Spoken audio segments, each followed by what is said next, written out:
పెద్ద ఎత్తున పోలింగ్లో పాల్గొన్నటువంటి గుంటూరు తూర్పు నియోజకవర్గ ఓటర్ మహాశయులందరికీ కూడా ముఖ్యంగా తెలుగుదేశం జనసేన బీజేపీ కూటమికి మద్దతుగా ఓటు వేసినటువంటి ప్రతి ఒక్క ఓటర్ మహాశయుడికి కూడా హృదయపూర్వకమైనటువంటి ధన్యవాదాలు తెలుపుతూ గతంలో ఎప్పుడు లేనటువంటి విధంగా ఈరోజు ప్రజలు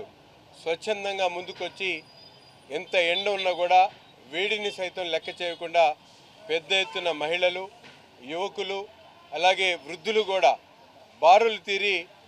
ఎన్నికల్లో పాల్గొనడం ఓటు వేయడం అనేది చాలా గొప్ప విషయం. వారందరికీ కూడా ఎవరైతే ఎంత కష్టమైనా కూడా ఓటు వేసేటువంటి క్రమంలో పాల్గొన్నటువంటి ప్రతి ఒక్క ఓటర్ మహాశయుడికి కూడా పేరు పేరున ధన్యవాదాలు తెలుపుతూ అలాగే ఈ పోరాటంలో నాతో పాటు అభ్యర్థిగా తెలుగుదేశం జనసేన కూటమి అభ్యర్థిగా పోటీ చేసినటువంటి నాకు పూర్తిగా మద్దతు తెలిపినటువంటి తెలుగుదేశం జనసేన బీజేపీ కూటమికి సంబంధించినటువంటి కార్యకర్తలకు నాయకులకు అభిమానులకు ప్రతి ఒక్కరికి కూడా చేతులెత్తి హృదయపూర్వకంగా ధన్యవాదాలు తెలుపుతా ఉన్నా. ఈ క్రమంలో అనేక మంది అనేక రకాల కష్టాలు నష్టాలు పడినటువంటి ప్రతి ఒక్కరికి కూడా బాధ్యతగా వారందరి బాధ్యతను తీసుకుంటూ తప్పకుండా రాబోయేటువంటి రోజుల్లో ఎన్నికల్లో గెలవబోతా ఉన్నాం. అత్యధిక మెజార్టీతో గుంటూరు తూర్పు నియోజకవర్గాన్ని తెలుగుదేశం జనసేన బీజేపీ కూటమి గెలుపుని ఎవరు ఆపేటువంటి ప్రసక్తే లేదు. ఎందుకంటే ఈరోజు ప్రజలు స్వచ్ఛందంగా డిసైడ్ అయినటువంటి పరిస్థితులు ఉన్నాయి.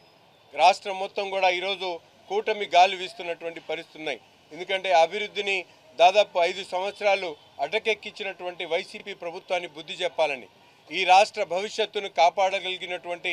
నాయకులు కేవలం చంద్రబాబు నాయుడు గారు, పవన్ కళ్యాణ్, మోడీ గారు అనే విషయాన్ని ప్రజలు అర్థం చేసుకొని పెద్ద ఎత్తున కులాలకు అతీతంగా మతాలకు అతీతంగా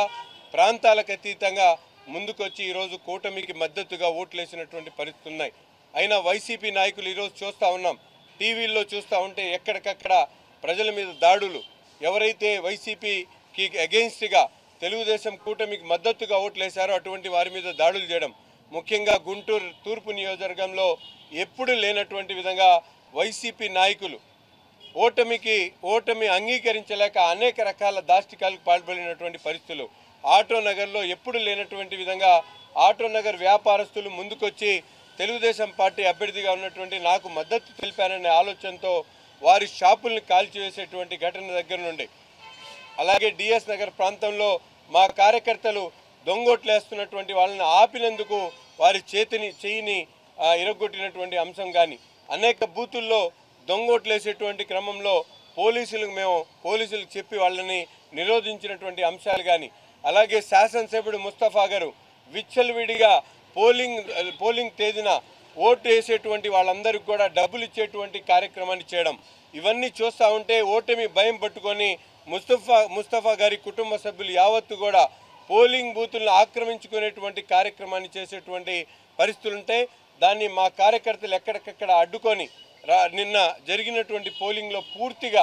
బాధ్యత తీసుకున్నటువంటి ప్రతి ఒక్క కార్యకర్తకి ప్రతి ఒక్క సోదరుడికి కూడా పేరు ధన్యవాదాలు తెలుపుతా ఉన్నా. అలాగే ఈరోజు పెద్ద ఎత్తున ఎవరైతే పూర్తిగా కులాలకు అతీతంగా మతాలకు అతీతంగా ప్రతి ఒక్కడు కూడా నసీర్ అహ్మద్ని గెలిపించాలనే ఆలోచనతో ముందుకు వచ్చినటువంటి ప్రతి ఒక్క సోదరుడు కూడా మనస్ఫూర్తిగా అభినందనలు తెలుపుతూ అలాగే నాకు టికెట్ కేటాయించినటువంటి అధిష్టానానికి మనస్ఫూర్తిగా హృదయపూర్వకంగా ధన్యవాదాలు తెలుపుతూ సెలవు తీసుకుంటా ఉన్నాను.